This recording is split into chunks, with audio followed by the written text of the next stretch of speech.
2 weeks ago, I started this series called English Idioms Influenced by the Bible. And, I've always been blown away just how much the King James Bible has influenced our English language. How when this Bible was translated, it was at a time when our English language was developing. The spelling, the punctuation, the grammar was developing. And even the sayings, the idioms that we use in our English, as we speak and probably use many times, we don't realize many times that many of the phrases that we use actually come from the King James Bible. And so the title for the sermon this evening is English Idioms Influenced by the Bible, Part 2. I'm not sure how many parts there's going to be, but there's going to be quite a few parts in this series. So we started there in 1 Kings chapter 2, and like I said, it was a bit of a lengthy chapter, really appreciate it. But it's a chapter where we see a transition from King David to his son, King Solomon, taking over the kingdom. And at the very beginning there in chapter 2 and verse number 1, we see some great words that David says to his son. He says there in verse number 1, "Now the days of David drew nigh that he should die, and he charged Solomon his son, saying, I go the way of all the earth. Be thou strong, therefore, and show thyself a man." Show thyself a man. The idiom, of course, that we get from this is, be a man. Right? When someone says, hey, be a man, that is an idiom that actually comes from the Bible here, where David says to Solomon, hey, show yourself. All right, Solomon, it's time to grow up. All right, you're going to have to be the king. You've got to be the man. You've got to be in charge of this place. Show thyself a man. And so we get that idiom, be a man. When we think about that phrase, how do we use that today? Often if we think maybe there's a man who's a little bit weak, a man who's kind of been pushed around, when he should be taking authority, when he should take a responsibility, when he's shying away from the things that he needs to accomplish, you might say to that person, hey, be a man, right? Well, if our I don't know, my boys haven't gone to work yet, but if our boys are working a job and they're like, Dad, the boss is a bit hard on me, and we'll say, hey, toughen up, be a man. Right? And this is something that we use. And, the idea that we use today, of course, is, to take responsibility. Don't be weak, right? Don't be pathetic. Don't be a loser. Stand up, right? Do what is right. Show yourself to be someone of a strong character. And, of course, you can utilize that even in many ways, when it comes to this passage. But I want to show you the difference. When David says to his son, show yourself a man, or Solomon, be a man, what is he referring to? He's saying, hey, Solomon, right, pump some weights, right? He's saying, Solomon, right, become the wealthiest you can be. What is it that, David is saying to Solomon, this is what it means to be a man. This is what it means to show yourself a man. What is he saying? Verse number 3, he explains what that is. Show thyself a man and keep the charge of the Lord thy God to walk in his ways. Men, boys, if you want to be a man, you want to show yourself a man, walk in the ways of the Lord. Be a man. That's it. What God says, say, Lord, I'm going to do it. Say, Lord, it's hard for me to do it, but I'm going to strive to walk in your ways. I need your help, Lord. That's what it means to be a man, according to the Bible. What else? It says there, to keep his statutes. What's a statute? A statute is a law that is... what is it? Yeah, it's something that is written down in law, something that is documented down in law. And so when it says there, to keep his statutes, we understand that the law of God was written down in the first 5 books, the books of Moses, the law as it's known. Say, look, to keep his statutes is to obviously understand what God has instructed, what the laws of God are, not in accordance to a church, not in accordance to society, but in accordance to God's word. Say, Lord, what have you written down? What are your statutes? I want to know what they are. That requires study. That requires reading the Bible, understanding what God's position is on certain issues. It says, and his commandments. So there are things that, yes, we know how God feels about a certain issue, but then God gives us commandments, doesn't he? He wants us to walk in a certain path, right? A commandment is, hey, soul winning. That's a commandment, right? Being in church is a commandment. Reading the scriptures is a commandment. Praying is a commandment. There are many commandments that we have in the Bible. You know what? Boys, you want to grow up to be a man? Do his commandments. Do what the Lord asks from you. What else? And his judgments. So what God passes judgment on, that gives you great wisdom. All right? You know one thing about being wonderful about being a Christian? Like, it's a very complicated world. You know, sometimes if you didn't have the Bible, or you didn't know what God felt about a certain issue, or what God's judgment is about a certain issue, you might feel like we live in a very grey society, where we don't even know what's right or wrong these days. Right? Where we don't even know, when a child is born, we don't even know what gender that child is, for example. We live in a very grey world. And when you, as a Bible-believing Christian, you just give your opinion, or you just say what the Bible says. You say, look, God says this, God says X, Y, and Z. People are like, oh, come on. It's not that straightforward. It's not that black and white, and yet it is black and white. One of the greatest things about being a Christian is I don't have to decide what is right and wrong. I can just go to God's word. God, what is your judgment? What do you say is right? What do you say is wrong? Then I don't need to figure it out. Well, okay, God, you said so. Lord, I'm just going to stand where you stand. Lord, when you've passed judgment, I don't need to pass judgment. I'm just going to go with what your judgment says. If this is something that is good, then it's good. If there's something that is wicked, then it's wicked. There's no grey areas with God. We looked on Sunday how God divided the light from the darkness. There's no grey area. Hey, when there's light, there's no darkness. The darkness flees in the face of light. Let's keep going there. It says, and his testimonies. God's testimonies. To testify is when a man testifies, the idea is that they're telling the truth. Okay, but you don't know with man. But when it comes to God, of course, his testimonies are true. Okay, and again, we don't have to worry. Like, is this false? Is this true? And again, I often share this with you guys. Like, you might be watching the media and you're wondering, man, is that true? Or is that false? Is that partly true? What parts do I believe? And hey, it's the same thing when you go to, YouTube and you go to your alternative media sources. You got to determine, is this true? Is this false? It's mixed. Again, what's beautiful about the Bible, it's always true.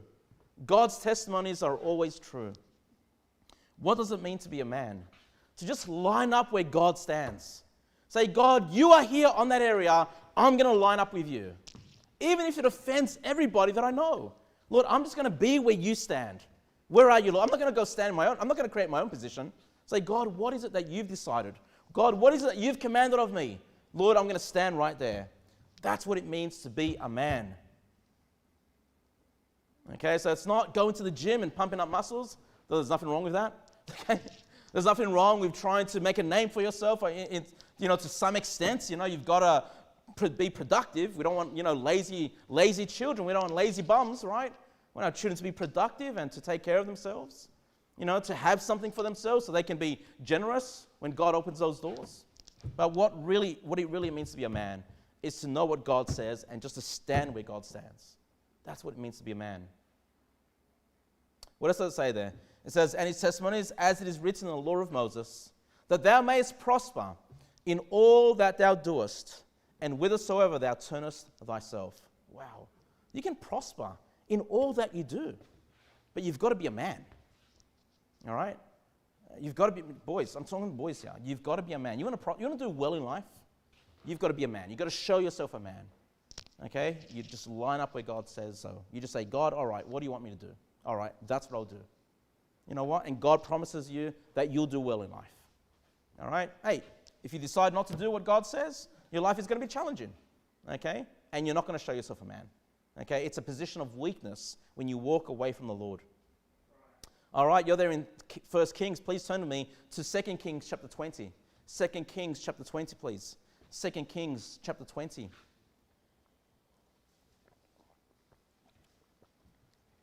Second Kings chapter 20, we're now looking at King Hezekiah. And in 2 Kings chapter 20, look at verse number 1, it says, in those days was Hezekiah sick unto death. And the prophet Isaiah, the son of Amos, came to him and said unto him, thus saith the Lord, set thine house in order, for thou shalt die and not live.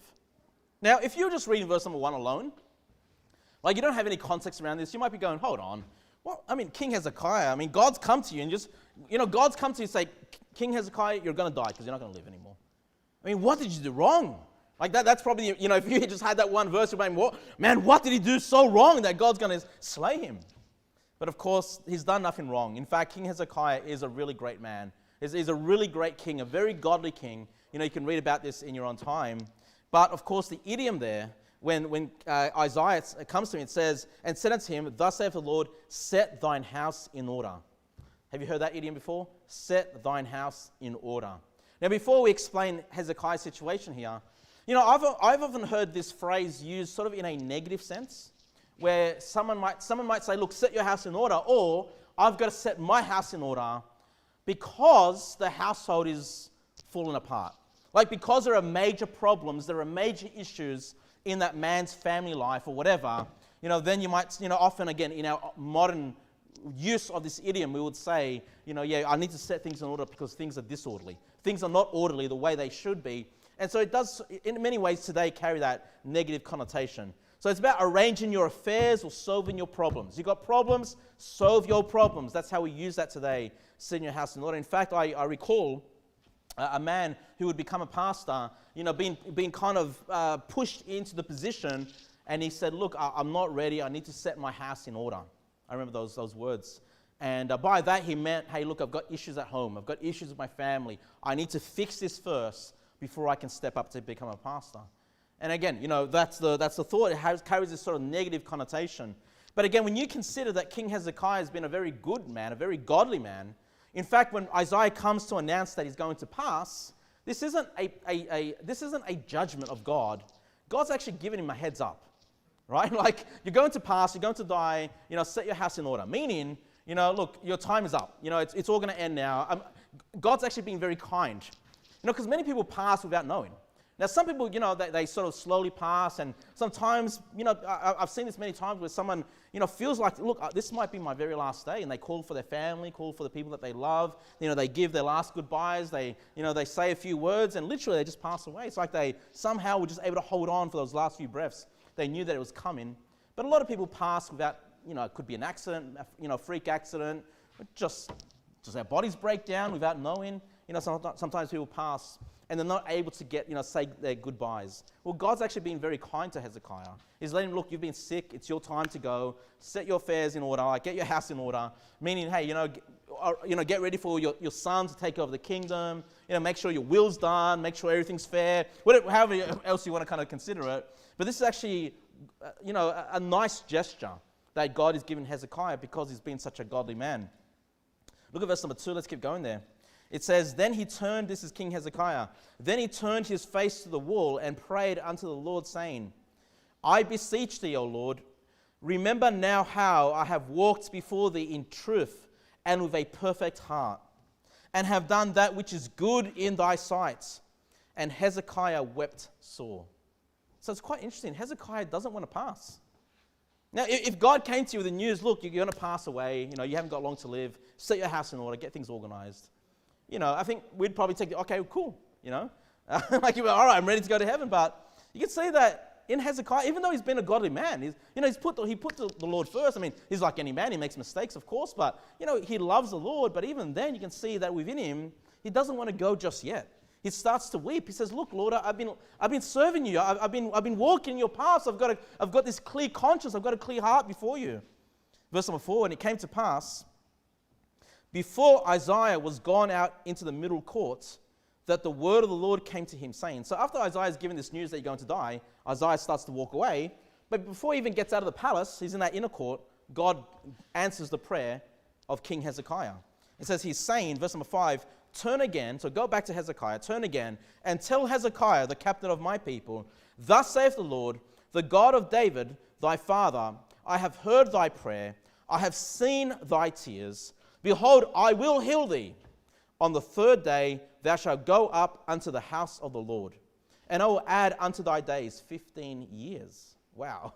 And will deliver thee and this city out of the hand of the king of Assyria, and I will defend this city for mine own sake and for my servant David's sake. Wow. I mean, this is wonderful. This is amazing, right? I mean, God gives him 15 more years because he said, Lord, come on, Lord, give me some more time. I've been walking in your ways, right? I've been leading this nation, in a godly path. And one of the sad things about this story, of course, King Hezekiah's son, forget his name right now, is one of the most wicked men, one of the most wicked kings of the kingdom of Judah. But Hezekiah had things right. The Lord you can see how the Lord answers such a prayer. Where even when God says your time is over, But if you're walking with a clear conscience, a pure heart before the Lord, say, Lord, just give me a few more years. God says, all right, I'll give you 15 more years. And they had the fear of the Assyrians because the Assyrians had already conquered the northern kingdom. He goes, look, your 15 years are going to be years of peace. You won't have any problems, all right, with the Assyrians. And God grants this to him. All right? So, again, setting your house in order has a negative connotation, but you can see that it's a positive thing that God was doing to Hezekiah, giving him a heads up. Hezekiah asked for a few more years. God gives him those extra 15 years. What an answer to prayer. And, of course, he heals him from that sickness that was going to end his life. I mean, and brethren, when we see these stories, yeah, you say, oh, that's in the Old Testament. The God that we call this the Lord's house. It's the same God, right? The same God that answered these prayers is the same God that we worship tonight. Okay? The one that it can answer your prayers. You know, the one that extended his life can extend your life. The one that healed the sick can heal your sickness. It's the same God. But set thine house in order. And I think, one thing that we can take out of this is, we should have our house in order. We have a family. God's given us family, hasn't he? And well, ideally, not everyone's in this situation, but ideally your family's together. These are the most important people that God has given you. Like, you have the most influence on your family, right? Like, I've always shared with you guys, my family comes first. My ministry comes second. Like, if my ministry is affecting my family in a bad way, I will step down immediately and say, guys, I can't do this. All right? My family comes first. Always has. All right? My family does not exist for my ministry, but I have a ministry because of my family. If my family gets wiped out, I have no ministry as far as I'm concerned. Okay? God has given me a wife. Okay? God's given me children.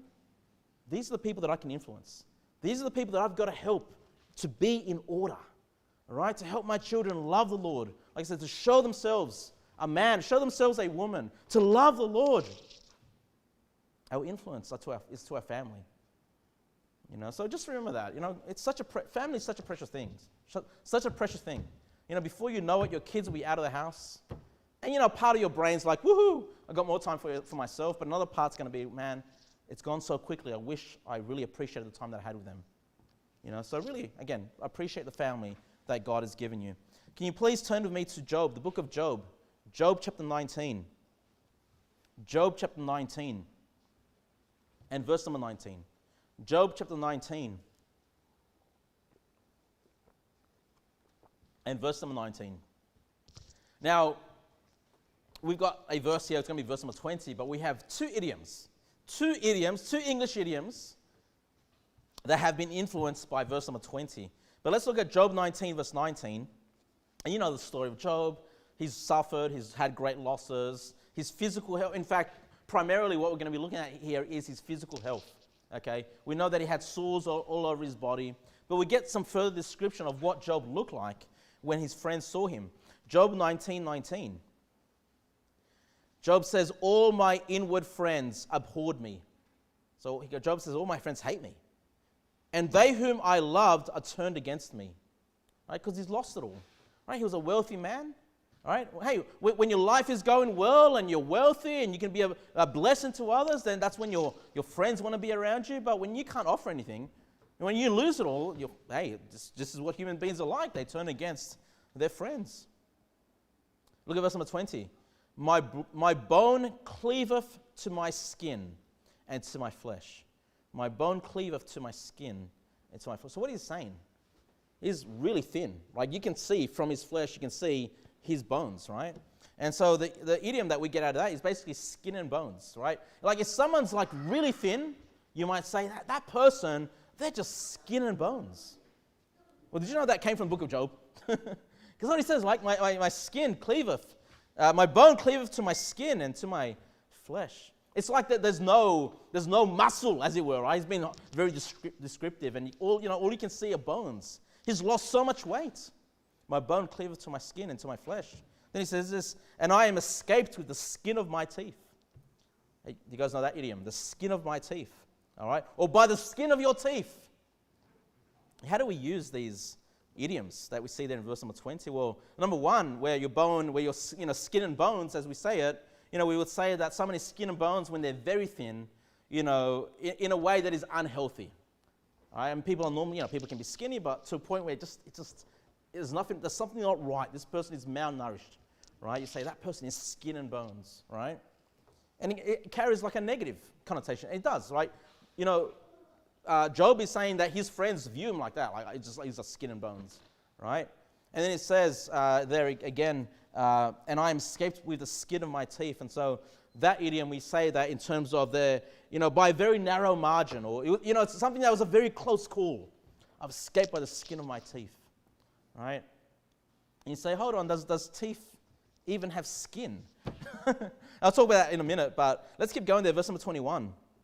Job says to his friends, have pity upon me, O ye my friends, for the hand of God hath touched me. Why do ye persecute me as God, and are not satisfied with my flesh? So what are they doing? They hate Job. They look at him, that he's lost it all. Look at him, his skin and bones. Look at him, he's got sores all over his body, right? And he says, look, this is the hand of the Lord. He goes, why are you persecuting me? And I think, one great lesson, because we know that Job is righteous. We know that Job from the Bible is a great man, a faithful man, a man who loves the Lord, right? I mean, Job's done nothing wrong. Like, Job is not deserving of what he's gone through. But what we see is that his friends, they pass judgment. Oh, look at him. They start to persecute him. Oh, Job, you're such a horrible man, right? You must have done something wrong for God to judge you like this. What we see this is the danger of judging a book by its cover. Is that another idiom? That's another idiom, isn't it? Okay. But sometimes, you might look at someone and, imagine if Job lived in our lifetime and he was just walking down the road, right? We see this sickly looking man, skin and bones, all right? Sores all over his body, all right? He's got no possessions because it's all been burnt up. His wife doesn't want to be with him. He's all alone. You might go, man, what happened to that guy? Look at that lazy bum. And sometimes we can pass judgment on the appearance, and that was the big issue that his friends had done. They had looked at his appearance, but Job had done nothing wrong. All right? And so, it's just a reminder here that we need to be careful not to judge someone by their appearance. And be careful. Don't go up to someone and say, you're just skin and bones. Because it actually carries a negative connotation. These people are persecuting Job. They're using this kind of language to persecute him. Look, some people are naturally skinny. Some people eat. You've all seen this, right? I mean, I know this because some of my kids are a little bit chunkier. Some of my kids are skinnier. And I'll tell you, man, one of my skinniest kids here eats the most. I mean, just eats everybody. Like, eats it more than anybody, right? And it takes care of the leftovers. And then for breakfast, anything left is being eaten up. But just be mindful. If I'm calling someone skinny, like, oh, you're skinny, you're skin and bones, they might not receive that well because it actually does carry a negative connotation. Be careful how you judge someone. Some people have a little bit more fat. That's in their genes. Their metabolism isn't as fast. All right? I mean, there's obviously a significant difference between someone that is severely overweight or obese versus someone that is just a little bit chunkier. Just because that's their genetics. We should not mock people for their appearance. I truly believe that. And I like to joke around. I actually like to muck around about things, right? And but there's one thing that I don't joke around about. That's people's appearance. Things that are not in their control, okay? Because I really believe that everybody's beautiful. Everybody's been wonderfully and fearfully made by God. Everyone's got an appearance that is unique and special. You're a creation of God. So I don't like mocking people's appearances. Whether someone's overweight or someone's skinny. It could just be the genetics, right? Someone's tall or someone's short. To me, I don't think that's worth joking about because you're kind of making fun of God's creation. That's what I think about it. You're kind of making fun of God, okay? Now, look, if you grow like a mullet or something, I might, have a laugh at you there, okay? Because that's in your control, all right? I mean, if you I don't know. if you come to church in a pink, shirt, I might have I might poke fun at you or something, okay? But that's in your control, all right? But look, when it comes to things that God has created, all right, I don't mock that. Like if someone has to wear glasses, to read, I'm not going to mock them for wearing glasses. It's just their eyes, there's defects, there are genetic issues that happen, things that are outside of their control. Why would you mock someone, by the way that God has created them to be? And we all know that our bodies are breaking down. Like there's not an ultimate body. There's not like this ultimate man. We all have bodies that are decaying and are full of sin, and they're all going to perish. They're all going to die anyway. Okay, so just be careful about what you muck around with. All right, you joke around with. If it's a mullet, I say just make fun of it. Anyway, let's keep going there. Job chapter 19 and verse number 28. Job chapter 19, you're there already. Verse number 28. So this is another idiom that we see here. It says, "But ye should say, why persecute we him, seeing the root of the matter is found in me?" What's the next idiom that we see there? The root of the matter. Now you've got to get to the root of the matter. I like that. I like going to the root of the matter. What does that mean? How do we use it today? Well, when we use that idiom, it means that we're looking for the essential cause of something. Okay? To understand what happened. All right? So let's say maybe you've got a cold. Maybe you're not feeling too well. You might say, look, I might go to the doctors, I might get checked up, they might take you to a specialist. When they take you to a specialist, they're not really wanting to treat the symptoms at that point. They're trying to figure out what is the root of your sickness. What is it really that's actually causing all these other symptoms to arise? I like going to the root of the matter. That was one of my expertise, right? In the business world, when there were certain issues, certain systems, processes that wouldn't work very well. I loved taking on that responsibility to just trying to trace it back, funneling what the one issue was, or maybe multiple issues, and those things that need to be fixed up, that's going to then fix, all the other symptoms that are there, going to the root of the matter. And again, the way we use it is a little bit different to the way we see here in the Bible, but it's still similar. You're trying to figure out what is that key issue. And again, we often think about it in terms of problems. Okay, there's a problem. What's the root of that problem? But Job uses this to defend himself, all right? These are the words of Job again. Why does it say this in verse number 28? Why does it say, but you should say, why persecute we him? So they are persecuting him, seeing the root of the matter is found in me. Because why are you persecuting me? When you know, and I know, we've been talking about this. We know what the root of the matter is. So why are you persecuting me? That's what he's asking. So let's backtrack a little bit. Let's go to verse number 26. Job chapter 19 and verse number 26. What is the root of the matter? He says this in verse number 26. "And though after my skin worms destroy this body, yet in my flesh shall I see God." What powerful verses, aren't they? He says, look, I know this body's going to die. I know one day worms, maggots, they're going to eat this body away one day. He goes, but yet in my flesh I'll see God. What is he saying? Because I believe in the resurrection. I know that I'm going to have a resurrected body one day that's going to see God. Verse number 27, he says, "Whom I shall see for myself, and mine eyes shall behold, and not another, though my reins be consumed within me. But ye should say, why persecute we him, seeing the root of the matter is found in me?" He goes, look, I'm saved. I've got everlasting life. Like, I know that when this body dies, you're judging me by the outward appearance. Well, this body's going to perish. I know I'm going to be with God. I know I'm going to have the resurrection. I know I'm going to see him face to face. What is Job saying? The root of the matter is that I'm a saved person who loves the Lord. And I can't wait to be with the Lord. That's his attitude. That's the root of the matter. So then to turn around and say, well, look how much Job is suffering. He must be a wicked man. He must not be right with the Lord. No, when you go to the root of the matter, this man loves the Lord. This man is saved. This man can't wait to see the Lord in the resurrection. So therefore, they should not be persecuting him. Because when they go to the root of the matter, no, this man's saved. He's walking with the Lord. And again, the danger of passing judgment on appearance. Someone that is going through difficulties, someone that is having health issues, someone that is having financial problems, they've lost it all. It can be tempting to turn around and say, this man must not be right with the Lord. Look what he's going through. But look, if you know what the root of the matter is, you go, look, I'm having hard times.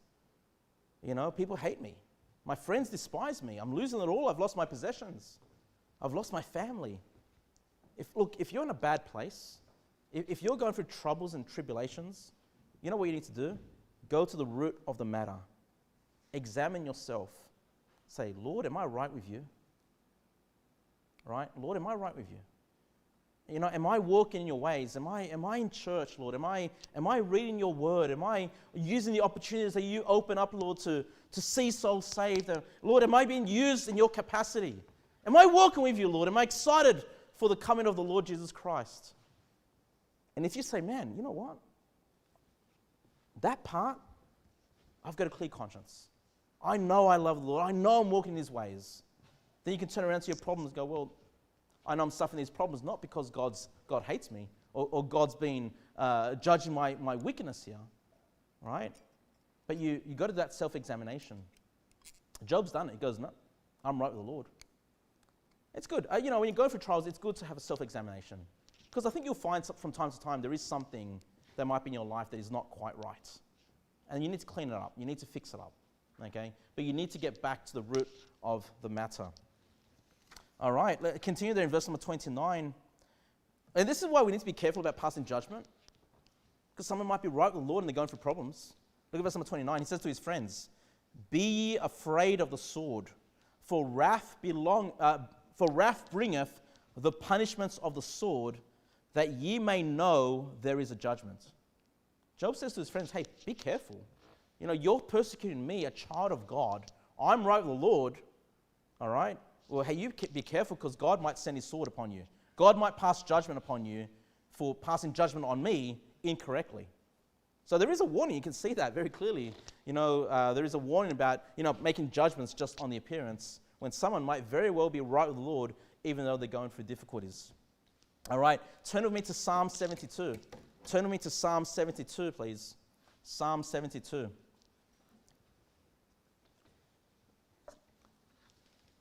Psalm 72 and verse number 8. Psalm 72, verse number 8. It says, he shall have dominion also from sea to sea, and from the river unto the ends of the earth. Of course, this is prophetically speaking of Jesus Christ, right? When he comes back, he's going to reign upon this earth, right? From sea to sea, to the ends of the earth, everybody's going to be under his authority. Look at verse number 9. They that dwell in the wilderness shall bow before him, and his enemies shall lick the dust. The enemies shall lick the dust. This is where we get the idiom to bite the dust. When someone says, this person bit the dust, right? There's that famous song that I don't recommend, right? Another one bites the dust. Have you heard that one before? Another one bites the dust. I don't recommend it, but it's a very popular song, right? This is where it comes from, to bite the dust. What does that mean? Well, this is one time when basically the way we use it today is exactly the same as it is in the Bible. To bite the dust is to perish, is to die. Okay, it's to pass away, to bite the dust. And one thing that we see here when it comes to the reign of Christ, right? Christ is not coming the same way that he came, all right, in Bethlehem's manger, all right, in humility. Okay, Christ is not coming the same way. Right? When Christ comes to reign on this earth for that 1,000 years, his enemies shall lick the dust. God's going to wipe out his enemies. Okay, this is going to be a time when Christ rules with an iron fist. Look at verse number 11, same Psalm, Psalm 72, verse 11. It says, yea, all kings shall fall down before him, all nations shall serve him. What a day. What a day to be on this earth. And of course, we are going to be there because we're going to come back in our new resurrected bodies when Christ comes to rule on this earth. But what a day to see the whole earth bowing themselves down, serving Jesus Christ. And look, if people turn against Christ, they make themselves an enemy, they're going to lick the dust. They're going to bite the dust. Okay, they're going to perish. All right, Christ is coming very differently the second time. I'll quickly read to you in Revelation 19:15. It says, and out of his mouth goeth a sharp sword, and with it he should smite the nations, and he shall rule them with a rod of iron, and he treadeth the winepress of the fierceness and wrath of Almighty God. And he hath on his vesture and on his thigh a name written, King of Kings and Lord of Lords. I like that phrase. I like that title for Jesus, the King of Kings and the Lord of Lords. Like, I like it today. I really like it today because it reminds me that even though there's wicked powers in this earth, the power above all powers is Jesus Christ, the King of Kings and the Lord of Lords. Okay, I like it today, but how much better is it going to be when he's actually on this earth, right? Living on this earth, and all nations, all kings, all powers will have to say to Jesus, you are the King of Kings, you are the Lord of Lords. Amen. What an amazing time. Don't forget, we're going to be part of that. You know, we're going to be here with Christ, reigning with him. What an exciting time for our lives. But yeah, to bite the dust is to be killed. Okay, and that's how Christ is going to come back. All right, you better get on board with Jesus Christ or you're going to suffer fate. All right, please go to Psalm 107. Psalm 107, we'll do one more. Psalm 107. Psalm 107, verse number 23. Psalm 107, verse number 23, it says, they that go down to the sea in ships, that do business in great waters. Okay, so we're talking about like a crew, that's on a ship, right? Those people that go on ships. Verse number 24, it says, these see the works of the Lord and his wonders in the deep. Okay, so it's a great psalm, just highlighting the fact that if you go there out in the deep, in the oceans, right, when you see the weather, you see the waves roaring, you see the sea creatures, it brings to remembrance the great wonders, the great works of God. So that's the context. We're talking about these people that are on ships. Drop down to verse number 27. It says, they reel to and fro, because they're on the waters, and stagger like a drunken man. Look at this. And are at their wits' end. And are at their wits' end. All right, so the next idiom we're looking at is at your wits' end. Have you heard that one before? And someone says, man, I'm at my wits' end. What are they saying?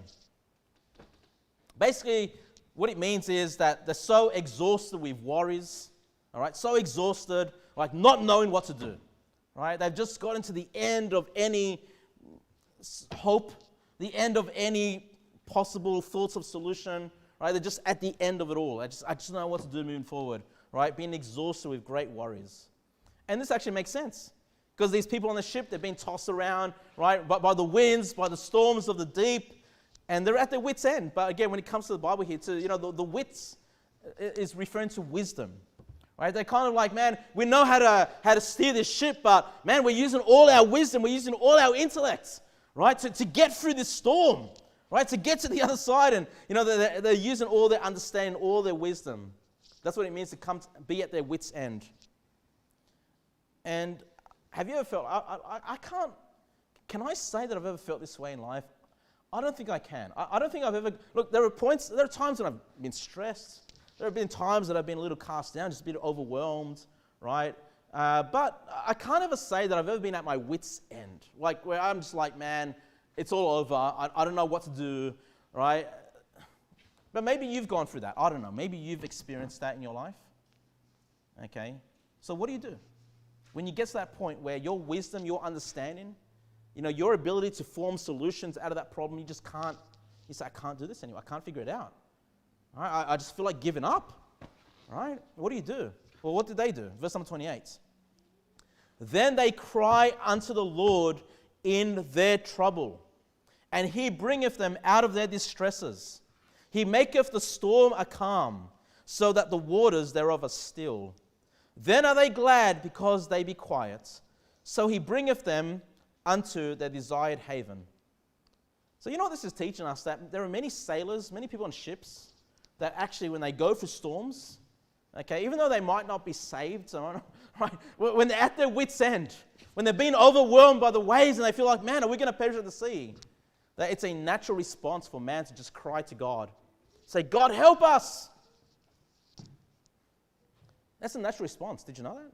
Even people that aren't Christians, even people that don't go to church, even people that don't pick up their Bible, when they get to their wits' end, that's when they go, hey, God, please, are you there? Help me if there is a God. Something along those lines. And so it's just giving that reality that even these sailors do that when they get to the end of all hope. And again, the lesson we can take out of this, of course, you know what I'm talking about. Right? When you're at your wits' end, what do? You cry unto the Lord. You don't rely upon your wisdom. You're limited. We're limited. All right? As educated as anybody can be, all right, you're going to get to a point in life when you just don't know what you're doing. Okay? In fact, the more you know, the more you realize you don't know. That's just part of growth. That's part of maturity. You know, you can't know it all. All right? You can't figure it all out. You know, we thank God that we've got a God that knows it all. All right? He knows it all. He doesn't even have to figure it out because He's the one that allows it to be. He knows what a storm is. He knows how much rain is falling. He knows how powerful those waves are. God knows the beginning from the end and the end from the beginning. God knows it all. He doesn't have to figure it out. He's got the answer. We just need to go, God, please give me the answer. Or Lord, can you just sort it out? I mean, these men, they can't control the storms. They can't control the seas. They can't. All they can do is cry to the Lord. And the Lord has to calm the seas. And then they're at peace. Okay, then they're at peace. And so again, I don't know what you're going through. I've never been really, I can't even say. Even if I thought about a time when I'm at wit's end, I can't even, I hope it doesn't come. I don't think it feels that great. It must feel like a real hopelessness, right? To get to that point in life. I'm just trying to think. There was one time I almost drowned. Maybe at that point I felt like I was at my wit's end. Maybe I'm just trying to think. I don't know. There was one time I was almost kidnapped on my way to home from school. Kind of panicked at that point. I don't know if I ever got to a point. And I did cry unto the Lord at that time. You know, I guess we all have stories. We all have times when we've had to yell to the Lord, say, Lord, I just can't do this. I don't know. I don't know what life holds. I don't know what tomorrow holds. Lord, can you fix it? And He does. You know, we're His children. When you're at your wit's end, you cry into the Lord. He's got the solution. He's got the answer. Okay? All right, brethren. English idioms influenced by the Bible, part 2. We'll continue this as I keep going on these Wednesday nights. All right, let's pray.